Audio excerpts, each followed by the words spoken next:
What's going on, everybody? Welcome to another episode of the Forge to Win podcast. I got my friend Nathan Valle on today, and this is going to be a real treat for you guys. So Nathan got started in the real estate game a few years ago now, and he reached out to me.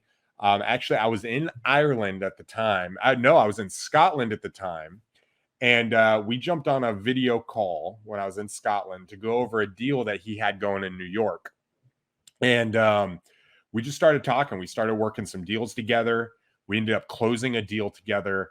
And since then, Nathan has gone on to contract, I believe, over 100 properties over the phone, doing kind of national wholesaling, doing the cold call model, and jumping in. And we have partnered on a number of deals. He's run some of my leads that he's jumped on, and he's just got a really awesome story. And if there's anything else that I want to say, he is probably one of the most consistent people that you know. He wakes up between 3 and 4 every single morning. He works out. He literally eats the same thing every single day, except for, I believe, Saturday. And I'm just real excited to have him on and have a conversation about his journey, because guys, we're just regular guys that are out here trying to get financial freedom and choose the life that we want to do, and really this process of being forged to win, of what does it take to constantly be learning, what does it take to constantly be growing, what does it take to hit our goals. And this is just a real treat. And I think that us coming together and having this conversation with you, Nathan, I think it's going to be really inspiring, and where you come from. So with that said, Nathan Valle, welcome to the Forge to Win podcast, man. How are you? Thank you. Good for having me, man. That was quite the warm welcome and introduction. I hope I can live up to it for you. Absolutely. Well, let's kick off strong, bro. Let's make this happen. So what does things look like right now for you? Right? Like I know we've done a number of deals. We actually have a flip that you brought to me that is finishing up. You recently moved, but what does your business look like now? What are you doing? What are you focused on? And what are some of your goals? Yeah, so right now I'm currently in Danbury, Connecticut. So I just recently, like 2 weeks ago, started marketing in here, specifically just Danbury, Connecticut, Fairfield County area. And, I just moved to Danbury back in November. So, almost a year. And I didn't grow up in Connecticut, really don't know much about the area, don't have any contacts, nothing. Starting fresh. Yeah, definitely. So like, I don't know good neighborhoods, bad neighborhoods. I don't really know much about, the different cities or whatnot. So for me, I kind of, I was like, okay, well, I'm looking to open up in a new market. I know nothing, no one. I wanted to choose what's the most effective list that I can reach out to, that's going to have the hottest deals that no one else is going to have, and is going to allow me to really get to know the insides and outs of, a new market. So for me, that was driving for dollars. You're going to get smoking deals from the list. You really get to get a feel for the different neighborhoods. You get to see firsthand these houses that, they might be on a list, they might not, but for a fact, like that's a house that needs to get wholesaled. Like that needs to get flipped. Like this neighborhood's praying that house will get bought and rehabbed. And it's really good, and you get to do it at such a low cost budget. I think that's kind of the biggest appeal, especially for anyone that's newer. It's the barrier to entry is just, you just need a little bit of time and a little bit of upfront money compared to what a lot of different options would cost. Right. And then from there, it's just cold calling, and that's kind of my bread and butter. I like just getting on the phone, talking with people, and then also looking to start incorporating multiple channels of outreach to kind of that same list. So, Okay. cold calling is kind of my initial bread and butter, but then also reaching out via text and mail as well as we kind of go through that So list. kind of surrounding them from a multiple angle perspective on a very niche area, while at the same time getting out of your house, right? Getting out, driving around, getting to know the market, connecting with people, and jumping in. I think that's really smart. There you can do it, and especially the last couple of years, that we've been working together. There is an aspect of, I can do it across the country. Like, I can learn through data, I can call, I can negotiate deals, and you can be very successful. You can put them under contract, you can wholesale them, the whole 9 yards. But there's an aspect of kind of changing up your day's routine too, right? Where it's like, I'm not just sitting on a dialer for 10 hours a day. You know what I'm saying? And it's like, 100%. sometimes that can drive you crazy. So, I said at the beginning, you're very focused and you're very disciplined. What keeps you consistent? And like, what's that inner drive that keeps you consistent? I think I want to start there, because I think that's going to springboard into this idea of reaching our potential, right? What I like to say here is kind of like forging ourselves so we're prepared for the opportunity ahead, right? What keeps you disciplined on a daily basis to, beat the sun up? Yeah, that's a good question. For me, it's there's kind of two parts to it. So, for me, there's the carrot and the stick aspect, as far as what keeps me going, what drives me. The carrot aspect is, that's in front of me that I'm moving towards. It's kind of like similar to a lot of people. My fiance, right, who means the world to me, right? Our 7-month-old baby, right? My family, wanting to give them a life of abundance and options. That's the thing I'm moving towards. But if I were to be completely honest, with what is it that really drives me, on the mornings I don't want to get up, and I'm tired, and the days to where, the days you just kind of want to give up. You're like, I feel like I can't keep going through this. For me, it's the stick. And that stick that keeps driving me and being relentless is just the fact that I owe a return to the people that have invested in me. So, people that have invested their time, their money, their emotions, and that's from family, from friends, even from strangers. Too many people have poured into me to not give back. And for me, what that looks like is just becoming the best possible version of myself, so that I can hopefully give back and make it a little bit easier for the next person. So honestly, that's really Yeah. what Do you think that, and I want to sit here for a second before we move on, do you think that has to come with, a sense of urgency, right? That people are too casual. I think I've heard that. I think it was Ed Milet. He's like, man, people are just too freaking casual. You know what I'm saying? That they think they have forever. Do you think that that's a part of it, where it's like, I've only got so much time, right?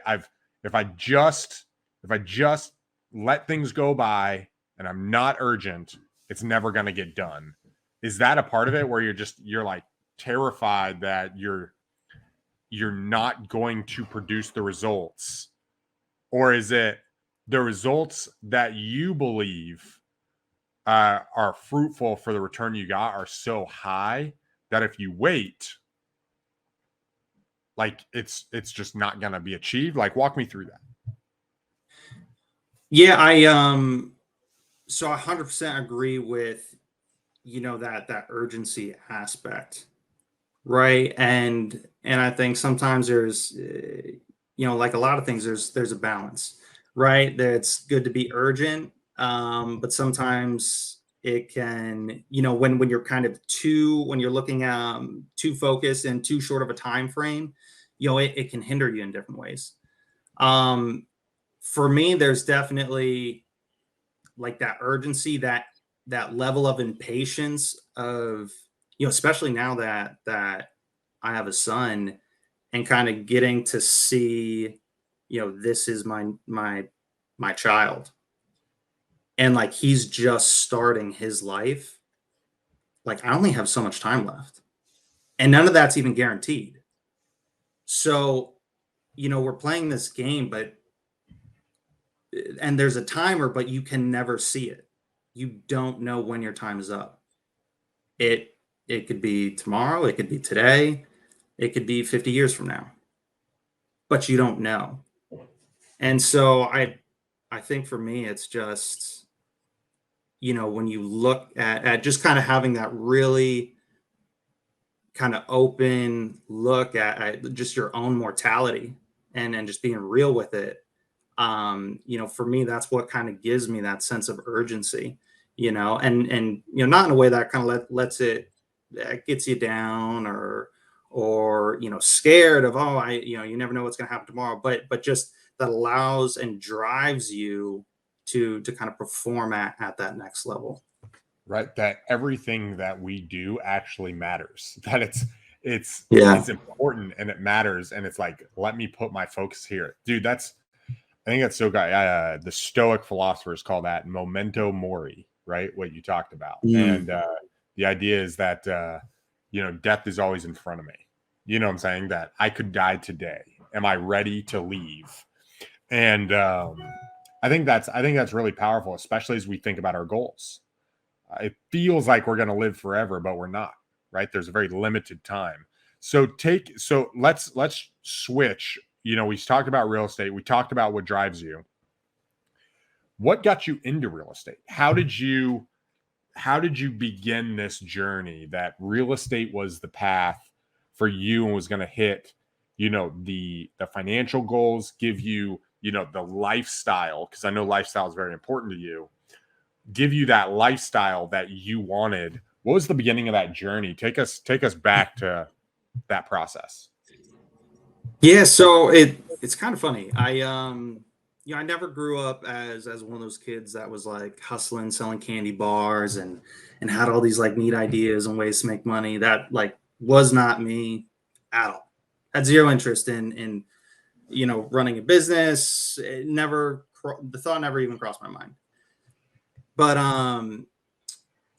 so life goes on, get older. I ended up, becoming a police officer. I worked in law enforcement, worked for two local PDs, and then I became a state trooper. Now the funny thing is kind of at the local level, at least where I was, it was, kind of popular to talk about like, oh, like being a trooper, like that's the job to have, like that's the gig to have. Once you've made that, like, oh, you're going to be rolling in the money, you're going to have so much, you won't know what to do with it, like that. Maybe that was just in the back of my mind, but it Yeah, felt like, it was that prestigious thing, like, yo, I'm here, I made it. yeah. And then that with just like, oh, it's you make so much money, as a trooper, like you're set for life. So that was the expectation, the picture I had painted in my head. And so I never, I became a trooper. And when I got my first like paycheck, dude, it hit me. I look at it and I'm like, no, this can't be right. And now, granted, like I'm young, I'm super naive with like taxes and whatnot. I'd kind of worked, odd jobs for like construction workers and whatnot. So it was always like kind of cash. And so this is kind of the first slap in the face, like, oh, Uncle Sam's got to get his cut. And I look at the check and I'm like, no, this like it's got to be wrong. There's no way. There's no way. And the reality just kind of sank in of like, I then think like 5 steps out. I'm like, well, this is like the most I can make this year. And your only opportunity to try to make a little bit more money is if you want to sacrifice your precious days off and work overtime. And like, just so you can kind of get taxed more on it. And so I just kind of hit this wall of like, I'm literally guaranteed to never be able to make the kind of money that I want to make. And so I was like, God, well, like, what now? So I and then I think it was shortly thereafter, just like on Google or something, I saw the statistic of in the last 2 centuries, 90% of millionaires were made through real estate. Yeah, whether it's true or not, it made no difference. All I know is I read it, I believed it, and I was like, oh, like that's the route I need to go. And then that's kind of where it first started. Wow. So you're there, you see this check, you're like, yo, this can't be real. Like, how are people saying that this is the dream?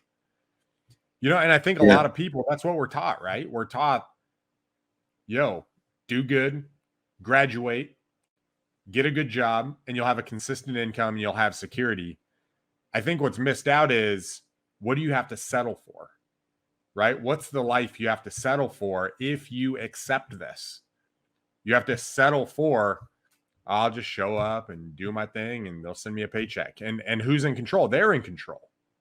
Right? What if something comes up and they decide, you know what? Take some time off. And you're like, well, what am I supposed to do? Right? What if they come up and say, yo, you're done? Right? And it's not in our hands. And I think as you look at real estate, the money side, at least, is what grabbed me. And it sounds like it's what grabbed you as well. Like, yo, they can make that kind of money, and that money translates to this type of life that I want. So let me go explore that. Mine was similar, not in the sense of I Googled it, but I saw a dude make a $3 million deposit in his bank account. I was like, all right, what does this dude do? You know what I'm saying? Like, what the freaking hell? Like, I need to know what that guy does, because I want a part of that. Right. I think that is really powerful. And I think a lot of people jumping in, they want that reality, right? They want the reality that, yo, times are tough. Things are a little uncertain. People are hopeful, but also slightly fearful about what's happening in the market. And they're looking for an option to be like, yo, am I going to be okay? Not only am I going to be okay with my job, but am I going to make enough money to survive? Because things are getting more expensive and my pay is probably getting lower than what it was. It's not even growing at an increased rapid rate. So you looked at real estate. What was that transition like? I mean, was it sunshine and roses into your first commercial deal, or into your first real estate deal? Or like, what happened? How'd you go from being a cop to being a real estate investor? So it's fine. So I ended up transitioning. I worked for, a buddy of mine came to, so I kind of went down, the YouTube rabbit hole of learning everything I could about real estate, all this stuff. I had kind of randomly met a guy who, I don't know if he appeared to be successful, and he was like, oh, this is the route you need to go. And he was referring to syndication, for apartments. Yep. So I was kind of all obsessed with learning about commercial, and I was like, oh, that's commercial apartments. Like, that's the route I want to go. And a buddy of mine had an aunt and uncle who had a commercial brokerage firm in Manhattan. And so I asked him, if he could set up a meeting. I'd love to chat with him. And ended up meeting his aunt and uncle at the brokerage firm, and ended up starting working as a broker for them. Now, didn't really know much about what to expect. All I had known is what I'd read in books and seen in videos and whatnot. it's not the most luxurious thing. I had a 6-hour commute a day from where I lived to get into the city. Is working 100% for free. So, and then, your job is basically you're pretty much hand dialing, cold calling, these people that own like $80 million buildings. So I did that for about 6 months. And then I was like, okay, something like I've got to make a shift. One, my bank account is draining. So that was a very real reality. And then two, I was sick for I was showing up to work with a cold for like 4 weeks straight because I was getting like 4 hours of sleep a night. And my body just wasn't getting the rest that it needed. So I was like, okay, this isn't sustainable. And so I ended up switching. I was like, well, commercial deals, they're big, they take a long time. Like, oh, I'll do something much quicker, and it'll be like way easier. Like, let me switch to a real estate agent. So I switched to a real estate agent brokerage. And now the whole goal, the whole purpose this time was I want to be a real estate investor. I became a commercial broker because I was like, oh, this will be a great place for me to learn and work and do something, as I'm going to try to be, my own real estate investor. So I became a real estate agent for like 5 minutes. And I was like, I do not care what color the curtains are. I was like, this is not for me.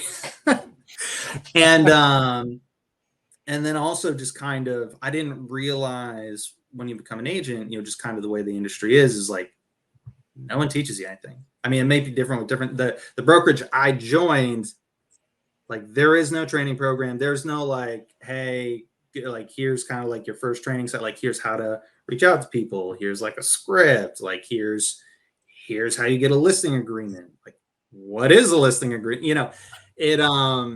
So that was kind of a rude awakening. But I ended up stumbling into someone that owned a property management company. And also was a commercial real estate investor. So he was looking for someone for another property manager. So I met him and I ended up doing that. So I worked as a property manager and it was specifically for HOA associations. And I did that for a little while. And then that company ended up falling through. And I just kind of really fortunate. It sort of fell into my lap. There's a few of the properties that reached out and said, hey, we're going to be leaving kind of the main company that you're with, but we really like you and Jim Boucher, who he was my manager at the time. And they were like, we would love to have you guys, kind of be our property managers. And Jim's one of those kind of, old timers who he's worked like 2-3 jobs his whole life, and he didn't really want to start a business or anything like that. But he's like, hey, I'd love to work with you. And Jim was incredibly knowledgeable, knew all the ins and outs, and and I'd kind of been reading all these books, taking all this information on real estate, entrepreneurship, starting businesses, and it was crazy nervous. But I was like, all right, like this is it, like this is the moment. Yeah. So, and I had like no money.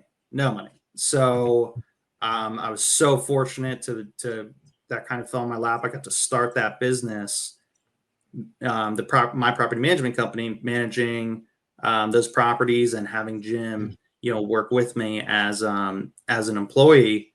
And yeah, tell everybody what type of properties you were doing. Like, what type of properties are you managing? So these are condo associations. These are in Rhinebeck, New York. I'd say higher end kind of condo association. So you're managing, it's not like managing rental properties, dealing with like kind of leases, maintenance, inside this is more of, you're dealing with associations, you're dealing with board members, voting, taking minutes and that sort of thing. So we were managing 3 phases. I think it was a total of 230-ish units, okay, give or take. Yeah. So yeah, that's pretty much what we're managing. Nice. All right, cool. I think that's really good for people to realize, like, when they reached out to you, they're asking you to essentially take over this HOA association management, and you had a guy you could lean on, and you just took the jump. You're like, all right, I have this opportunity. I'm going to figure this out. Because if there's one thing I've learned as a real estate investor, 10 years doing this, is opportunity. When it's presented, we want to position ourselves to take advantage of it. If anything, we're opportunity seekers. When you read their book, Rich Dad, he just changes your mindset to look for opportunity and turn opportunity into assets.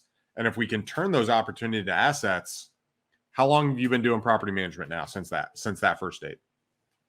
3 years. So 3 years from you jumping in, providing value, and people liking working with you, it turned into 3 years of income because of an opportunity. And guys, that's being active. Let me ask you, did you think you were going to start a property management company? Oh my gosh, no, not at all. Like, it was never on the radar by any means. I honestly, I did not know much at all. And it was like from me, I'm always worried about like, well, what are kind of like the liabilities that I'm not seeing, and that was kind of like a real scare for me, especially when getting started. And it's just, I think there's kind of, in our entrepreneurship journeys, there's kind of these like do or die moments where it's like, dude, you got to decide now, like, how bad, like, what are you willing to do to kind of really make this happen? And here's the other thing about what you did that I think is so powerful is, guys out there, opportunity is more important than making money right away. This is why working for free is so powerful, is when you work for free, you are leveraging value to create an opportunity, right? And I want to get more into this a little bit later about working for free, because I think it's a huge part of your journey. You glazed over it. But guys, he came in, he offered value, he was looking to plug in, and this opportunity popped up. And when that opportunity pops up, you're able to negotiate terms because you're not just selling your time. You're not trying to go just for pennies. What you're saying is you're going in and saying, how can I offer as much value as possible? And let me be paid on my value, not on my time, right? Not on the money that's involved.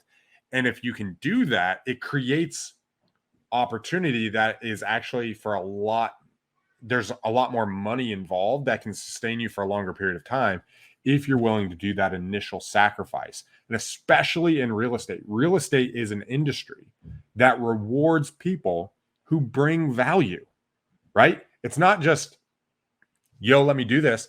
You know what? There's time, money, knowledge, resources.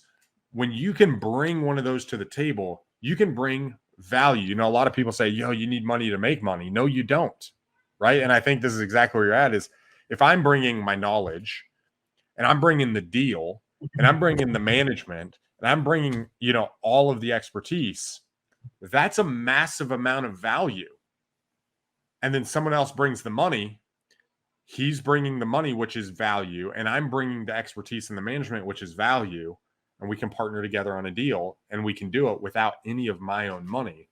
It's just a matter of bringing value. And so I love that I think you exemplify that in your journey, is where can I bring value? So you start this property management company, that gets rolling. You're doing that, but you don't give up on this dream of being an investor, right? You Right. continue pursuing being an investor. What did that like? So how did you balance that? Did you springboard off the association, or did you just try to go find deals on the own while you were doing it and balance two things at one time? How did you balance, I'm not losing focus of my real estate journey with opening a property management company? Yeah. For me, there was one thing I did well, was just, and I made it very clear to every single person I met, like everyone, when I went to the commercial brokerage, when I went to the real estate agency, and when I, was working with the property manager, the property management company where that was my job, I made it very clear to each and every person, especially before hiring me, hey, like my goal is to be a real estate investor. Like I want to buy, to own, real estate. Um, and so that was one thing, just always keeping that front of mind and just not losing that vision of, hey, what is the real goal here? The kind of how to, the means to get there, it's always shifting. It can change. But just knowing what my end target was and not losing sight of that was kind of a big part. So when I started the property management company, one really valuable lesson that I got to learn, and it was just by kind of sheer luck, was Jim, who worked with me, still works with me to this day as my property manager. Having a like having A players on your team makes the world's difference. The property management company did really well because I had A players on the team. Jim Boucher, Deborah Cole. Jim was phenomenal. And what that allowed me to do was the first year. Excuse me. First year it was pretty hectic getting kind of everything set up on board, figuring it all out. But after that first year, it only required maybe like 4 hours a month, maybe like on busy weeks, like 2 hours a week. And it was enough money kind of coming in and pay them well, right? At the same time, I was willing to pay kind of significantly more to Jim, as a property manager than what any other companies were paying. But at the same time, I made more on all my like one of the things we were known for in our kind of area, in our market, was our fees were significantly higher than most other companies, and the people were happier. The property manager made more money. I was able to make more money, and that's all from just having A class people on your team. And so from there, I was able to just kind of devote a lot of time into, spending all my extra time, all my extra attention on, how do I move the ball forward for becoming a real estate investor? I want that to be my full-time income. You created this company, you offered them the service, and that, would you say that created a base income for you? Like something to lean on?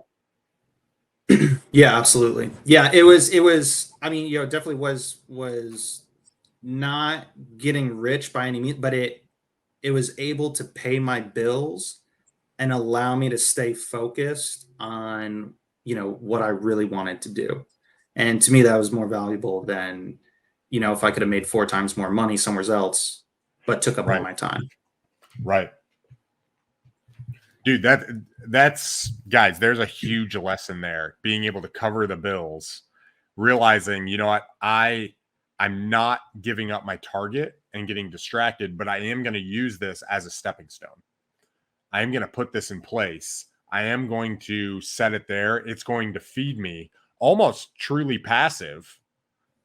And then from that feeding, I'm going to actually continue to go off after my real goal. So from there, I like to ask people, so you jump in there, you start cold calling, you start pursuing the real estate stuff. What's something along the way, or what was your first deal? Why don't we start there? Where did the first real estate investment deal come in, and what did that look like? How did you get through that transaction? Yeah, so it's funny. I'd been cold calling. I just kind of pulled the list, and I've been cold calling for about 2 months. Was building momentum, getting good leads and stuff, but hadn't locked up any deals just yet. And I was determined. So at this point, I was like, I want to I need to make this happen.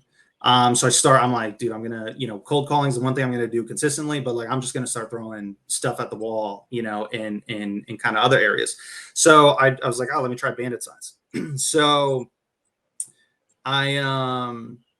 I bought, and this is a time to where, like, especially anyone new getting started, like I know what it's like to cringe spending $36 on skip tracing and just being like, I hope to God this comes back with a paycheck. Right. Like I know what it's like to be on a really tight budget and not having extra money and still like finding a way to squeeze out pennies to put towards marketing. So, for me, so like I wasn't sending direct mail. I wasn't doing like pay per click or anything like that. Cold calling was kind of my main thing. And then I was like, let me try bandit signs. And I can't remember what it cost me, maybe like $100. I bought like 50 signs or so. And I was like, well, in Kingston, New York, there's like one mall, one kind of main shopping area, just kind of one main roadway. That's just maybe a few blocks. I was like, well, I don't have enough signs to put all over because it's kind of generally, a rural county for the most part. I was like, where can I kind of get the most bang for my buck and grab the most attention in the most sort of dense areas? I was like, well, this is where everybody goes to do their shopping. So I put signs out, and my fiance, I love her to death. She came out with me, and it was like 5 a.m. because I don't want people to see me or get caught putting out signs. I didn't even know if it was allowed or not. I knew I'd seen sort of bandit signs here and there for places. So I was like, yeah, it seems like it should be fine. But I put out 50 bright yellow signs, like handwritten, "We buy houses" with a phone number on it. And I put 4 of them on every single, like it was an insane amount of signs in just this one area. And I got 13 calls for it. Now, the funny thing is, I'm pretty sure they got taken down like the same day. Right. I'm pretty sure they were taken down by like 3-4 o'clock that afternoon. But I did get 13 calls from it. And there were some pretty hot leads. And one of those turned out to be a gentleman named Don. And he had a 3-unit that he was interested in selling. It was on, I'd say, arguably the worst street in Kingston. And the funny thing was, I wouldn't necessarily consider him a motivated seller. And this is kind of, just sort of a tip for people that are doing sales and doing their own marketing, targeting with sellers. Don't just throw it away because the person doesn't sound motivated or have motivation. Always just check and see what their price is. Because that was a situation for Don. He wasn't motivated. He's like, hey man, it's paid off. Like, I don't need anything. He's like, if you could do my price, he's like, I'd be willing to sell it. He's like, every once in a blue moon, I might see these signs and I'll call them. And if they can do my price, I'd be willing to sell it. And he would not budge a penny. And it just so happens his price was a price that was able to work. And so, I locked it up, and I wasn't even sure. I was really uncertain on, man, like, am I really going to be able to wholesale this? Like, is someone going to buy? Like, I know it's a really bad neighborhood. And so from there, I was like, okay, like I know how to do step 1. I got it under contract. Yeah. Step 2, getting this thing sold. I was like, man, I need to call on some help. And then that's how, you and I got connected. Was I reached out and I was like, hey man, I got this contract. Like, what do I do next? Right. So before we jump into that, guys, with the bandit signs, if you decide to do bandit signs in your journey, I've done the same thing. You get up early, you get out there, you're like, try, what I'm saying, running across the street, hitting all 4 corners, coming back to your car, holding the signs, looking crazy, quick tip that I learned from doing. Now, I don't teach doing bandit signs anymore. It's not my favorite thing. I don't really like it, just FYI. But if you do it, he said he got 13 calls. A lot of people will go out there and put out bandit signs and you'll get 1 to 3 calls. Most of them will be investors or contractors or something like that. So the way to get the most bang for your buck is to put it out before rush hour. And that's one of the reasons why he got so many calls. I found out when I was doing it, if I put out bandit signs early in the morning before rush hour hit, I got the rush hour traffic and then they were taken down. Or You do it right before evening traffic. Now, the problem with evening traffic is you're out there in the middle of the day. One time, this is so funny. I was so pissed. One time I'm out there putting out bandit signs, and I'm going through Pleasant Grove in Dallas, Texas. I'm going through. That was my main bandit sign area. I was going back and forth, and I circle back around when I'm done, and there's a freaking code department lady. I literally just spent an hour and a half. And I get behind this code, and they're out there taking them up. Right, literally, I didn't even get finished, and they're already pulling them up.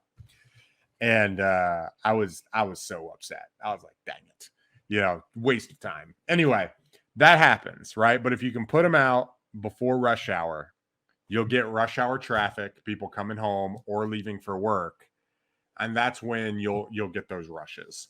People have talked about putting them out on Saturdays and such. The only success I've had in putting them out on Saturdays, and guys, this has been a number of years before I've done bandit signs, so this might have changed, was putting them in major grocery store entrances and exits. I would put them at Walmart's and Kroger's, and I'd put them at the entrance and the exit going both ways so people could see them. That's the only spot I had success on the weekends. Otherwise, I got almost no calls on the weekends when I was doing it. So you called me. I remember getting the call. I remember jumping on FaceTime with you. I was in Torridon, Scotland at the time. I had a little fire behind me going. And we just gotten to Scotland, I think like 3 days before on our 4-month trip. So you reached out. Like, what led you to reach out? Was it just you didn't know what happened? Was it like what was your thought process there? Yeah, I had reached out. I think it was through Propelio and Creative Cash Flow. I had sort of found you guys and some of your content, and it was sort of twofold. One, I really was like, hey, I'm in a position where like there might be a chance I could do this myself. But I'd rather, split the deal and kind of know what I'm doing, learn a ton in the process and get to connect with really high level people. Right. And without doing it in a way that's just, hey, can you meet me for coffee? Like, and I can just ask you a bunch of questions. Right. So it was kind of threefold there, to where it wasn't just about, oh, I need someone to help me get this deal done, but it was those other aspects too, that, the value that gets provided when JVing with someone, because you get so much more than just, oh, this person helps you get the deal done. No, you get their experience, you get kind of access to them like during that process. And yeah, for me, that was the big thing. One was, of course I really wanted to get the deal done, but I really also wanted to connect with someone operating at a completely higher level than I was. Okay. Yeah, and bro, I think that's strong, because a lot of people, they try to figure it out on their own, but one of those steps that you can jump into is the step of, let me go help someone who's successful, because they already have the answers, right? I can springboard my journey. I've already got those answers. I already know what I need to do. I know what direction needs to happen. And you're like, I don't. And so you jump in, you start working with somebody, you bring a partner. And guys, it's funny. So I'm in Scotland. I think our first conversation, I think our next conversation was about a month later. And no, I think we had done that deal, but then we had another conversation once that was through, or I don't remember exactly the time frame there, but I remember being in Ireland. And I was in this 3-season room in Ireland, and we're talking back and forth, and Nathan comes up to me, or he says to me, he's like, hey man, I'll like, where do you guys need help? And I was honest. I was like, hey, I'm doing the dispo. I'm selling these deals. I'm working on these properties. I need help. Thank you. I need help on selling the dispo so I can free up my time. And at that point, you're like, dude, I don't even know dispo. Right? And I remember saying, like, I'll teach you. I'll walk you through how to do this. I just need the right person in this seat. And I remember you saying, like, dude, my strength is acquisitions, but I think our values align. I like what you've had to say. I think I recommended a number of books at that point. You're like, I'll do what I have to. I'll learn if I have to go. I'll learn if I have to go through something new. And that was super impactful. And that began our relationship, right? Where we started jumping in and going through the dispo process, and you learning kind of that skill and what investors are looking for. And not only what investors are looking for, but we were doing some owner finance transactions at that time too, right?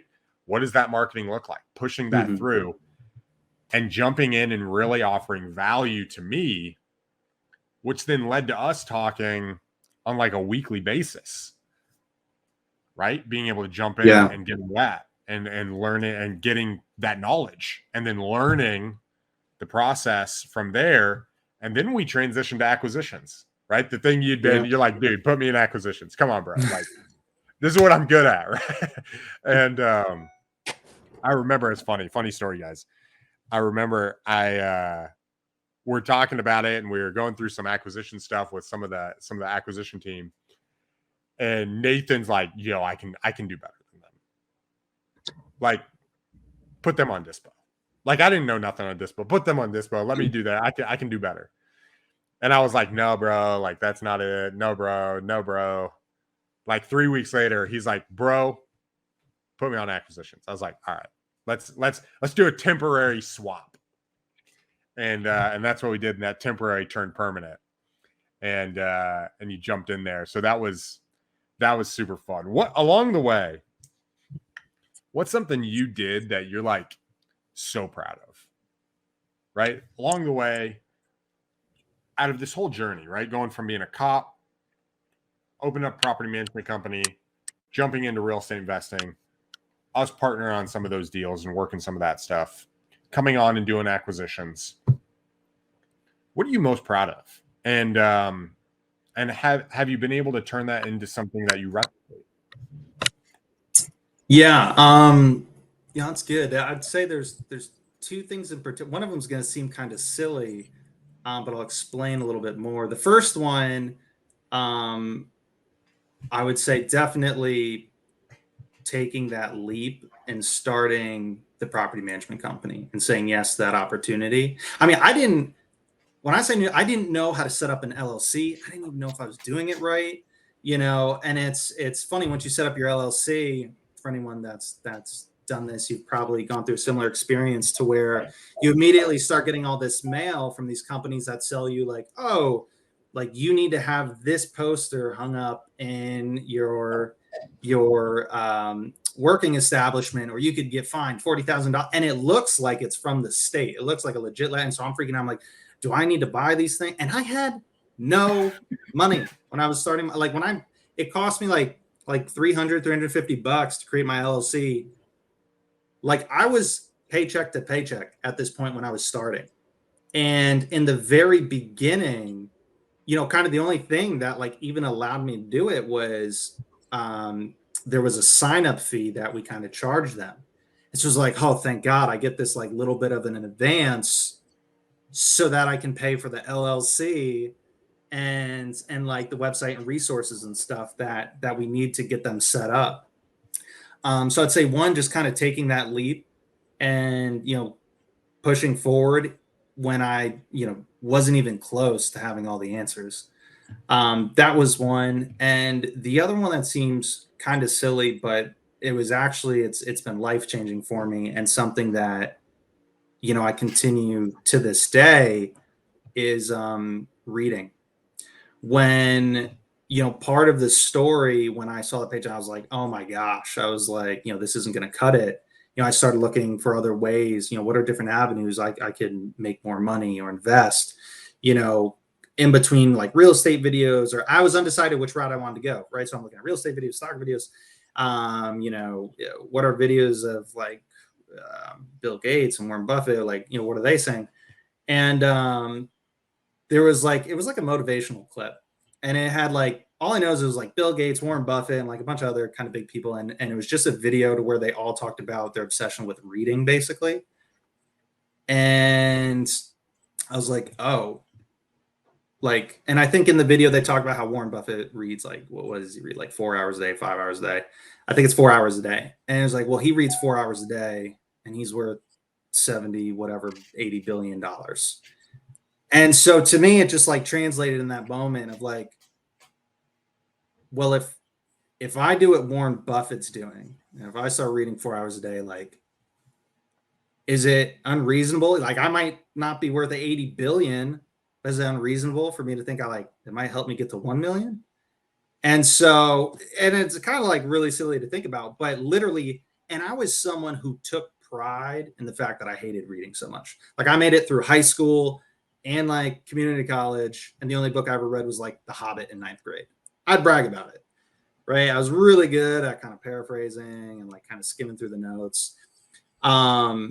And I hated reading. I just couldn't sit down and read. I was a slow reader. And just in that moment, I was like, I need to start reading now. And I woke up the next day at 4 a.m. And for at least, it was like a year and a half. It was at least an entire year straight. I'd wake up every morning at 4 a.m. and I'd read from 4 to 8, 9 o'clock. Now, I don't recommend that for everyone, but what that did was just consume and not like, I'm not reading like Harry Potter, right?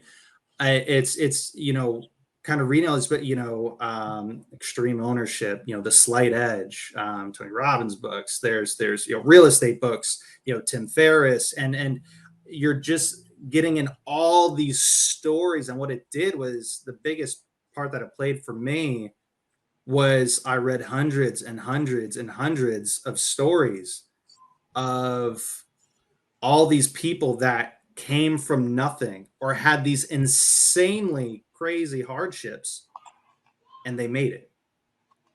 Because up until this point, like, there's just this limiting belief of like, these successful people, like, though their families, they had money, or they had this, they had that.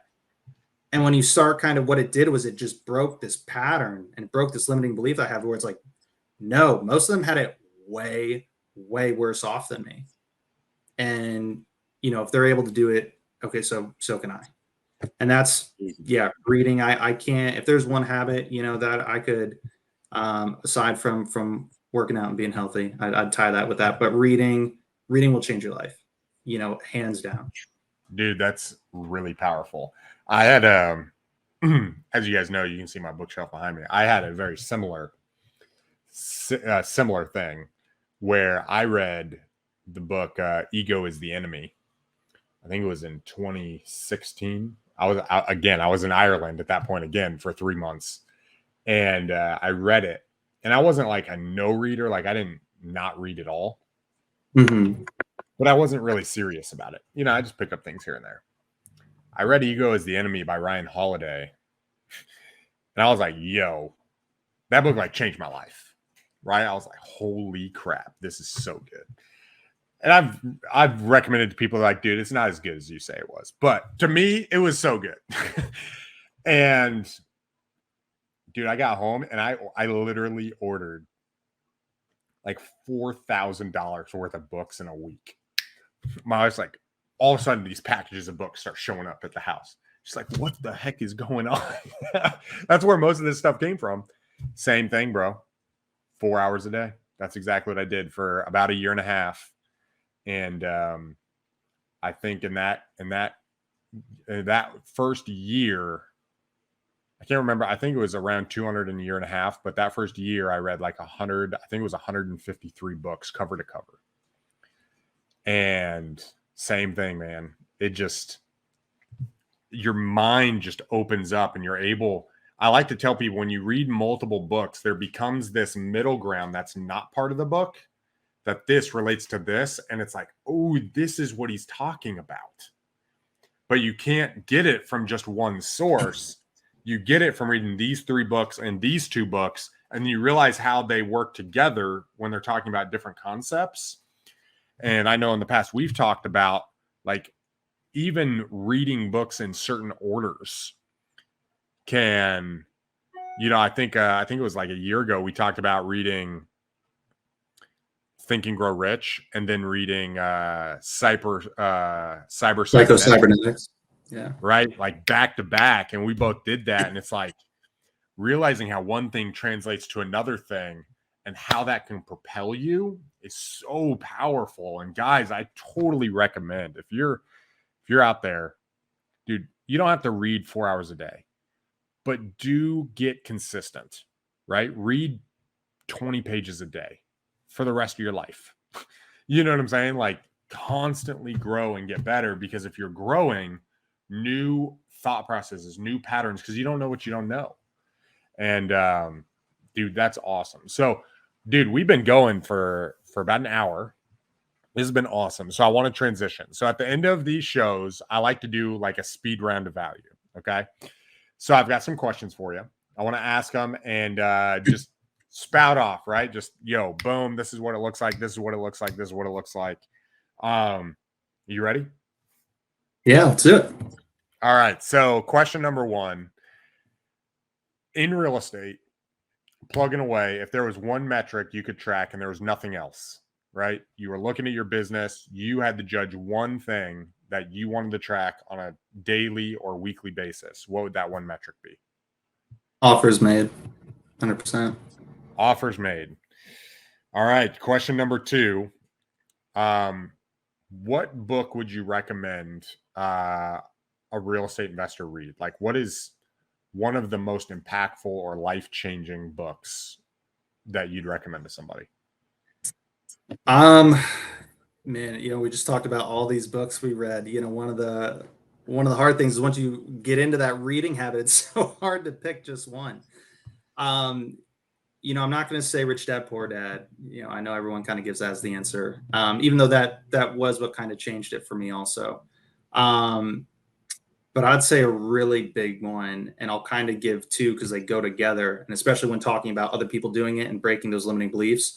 The Slight Edge by Jeff Olson, and combined with Outliers is it Malcolm Gladwell? Yeah, Malcolm Gladwell. Yep.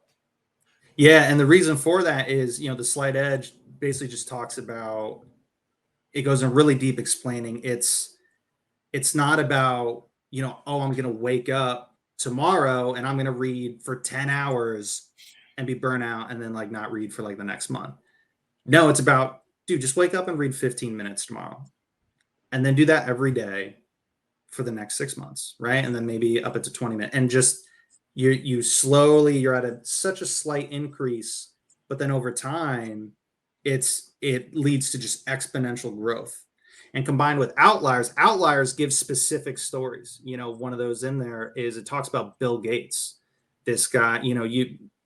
I think Bill Gates and someone like Elon Musk, where a lot of people might think, no, like they are kind of a different breed, and I think there's some truth to that. But in the book Outliers, Bill Gates, it talks about the reason why Microsoft was a thing, why it happened, why he was so successful, was because he spent thousands and thousands and thousands. He had over like 12,000 hours, I think it was, with coding.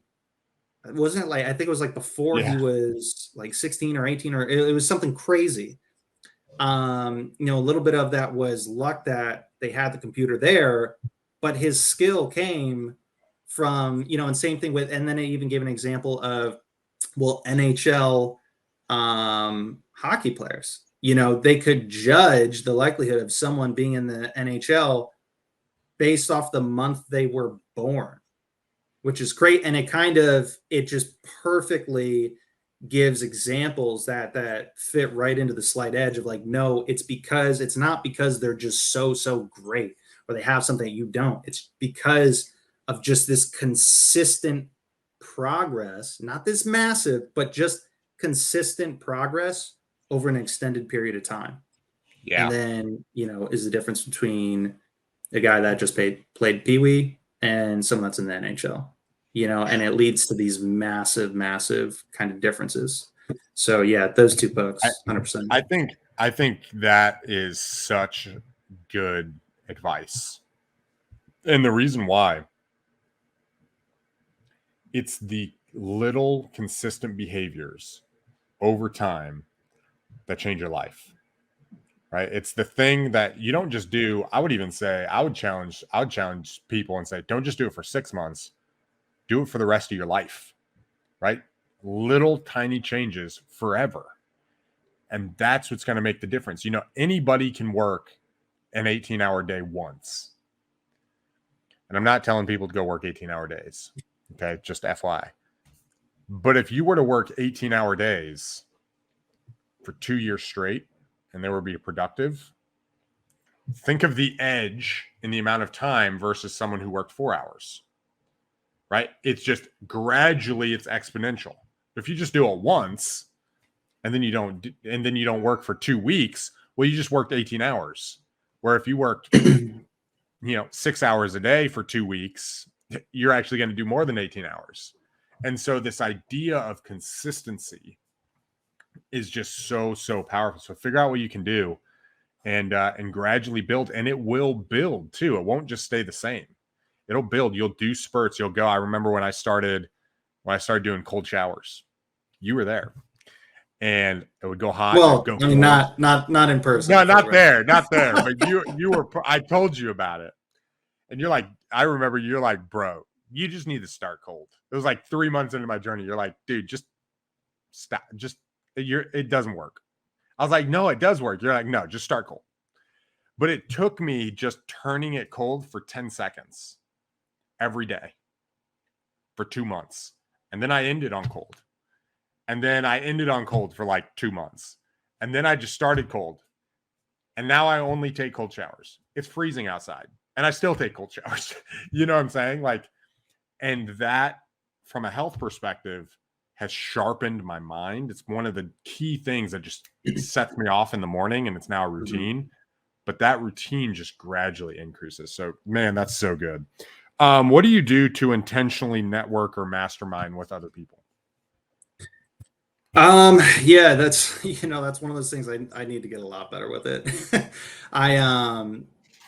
But it's funny, I'm actually just now starting to get looking to network a lot more and kind of get out there. Last night was actually, I went to first meetup in my area. I didn't even realize there was any in my area.